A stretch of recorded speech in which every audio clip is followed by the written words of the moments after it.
சூட்சும சக்திகளும் நமது உடலும். நம்மளோட மனசு எங்க இருக்கு தெரியுமா? நாம எதை நினைக்கிறோமோ அங்கதான் நம்மளோட மனசு இருக்கு. அதுக்கு தூரம் ஒரு தடையே கிடையாது. நாம தீயவர்களை பத்தி நினைக்கும் பொழுது நம்மளோட சூட்சும சக்தி அவங்களோட இணைஞ்சு நம்மளோட வலிமையை அது குறைச்சிடும். இதுவே இறைவனை பத்தி நாம நினைக்கும் பொழுது சூட்சும சக்தி வலிமை பெற்று நம்மளை அது பாதுகாக்கும். நம்ம உடல்ல இருக்கக்கூடிய ஒவ்வொரு செல்லுக்கும் சுய உணர்வு இருக்கு.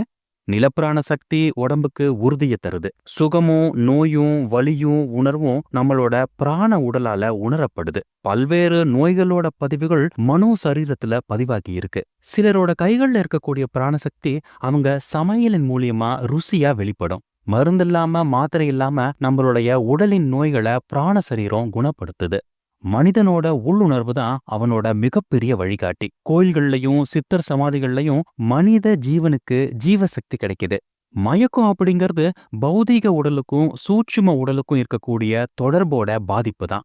சின்ன குழந்தைங்க பக்கத்துல நாம இருக்கிறது பெரியவங்களோட உடல்ல இளமை சக்தி ஓட்டத்தை பெருக்கும். நோயாளிகளோட நாம அதிக நேரம் செலவிட்டா நம்மளோட பிராண சக்தி விரயமாகும். மனதாலையும் உடலாலையும் இயற்கையை விட்டு நாம விலகும் பொழுது தீராத களைப்பு ஏற்படும். மனிதன் தலைகீழ வளரக்கூடிய ஒரு மரம். மூளை அப்படிங்கிறது தான் அதோட வேர்னு வச்சுக்கோங்களேன். அந்த வேர் தலையில தான் இருக்கு. நம்மளோட உடலோட உறுப்புகள் ஒவ்வொன்றும் ஒருவித மொழியில நம்ம கிட்ட பேசுது. மனிதனை தவிர மற்ற இனங்கள் சூட்சும உணர்வு மூலமா தான் எதையுமே அணுகுது. நம்ம வீட்டுல பஞ்சபூத பிராண சக்திகள் எல்லா அறைகள்லயுமே ஓடிக்கிட்டே இருக்கணும். வலி அப்படிங்கிறது உடலோட மொழி. அதை ஒருபோதும் நாம மாத்திரையால அழுத்தக்கூடாது.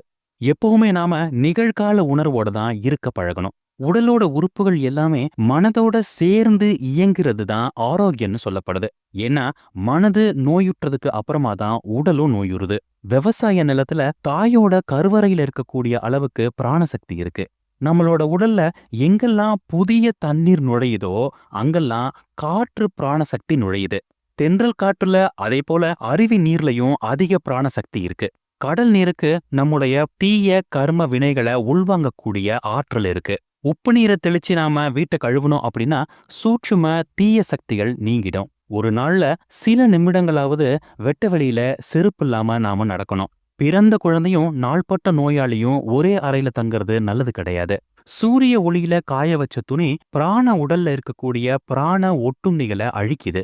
மனமானது மாயையில விழுந்துருது. ஆனா சூட்சும சரீரமோ எப்பொழுதுமே விழிப்புணர்வோட இருக்கு. மனித உடல் இறக்கறதுக்கு முன்னாடி அவனது பிராண சரீரம் இறக்க துவங்குது. தூக்கம் அப்படிங்கிறது விழிப்புணர்வு அற்ற தியானம். தியானம் அப்படிங்கிறது விழிப்புணர்வுடன் கூடிய தூக்கம். சூட்சும விஞ்ஞானத்தை உணர்வோம், வாழ்க்கையில வளம் பெறுவோம்.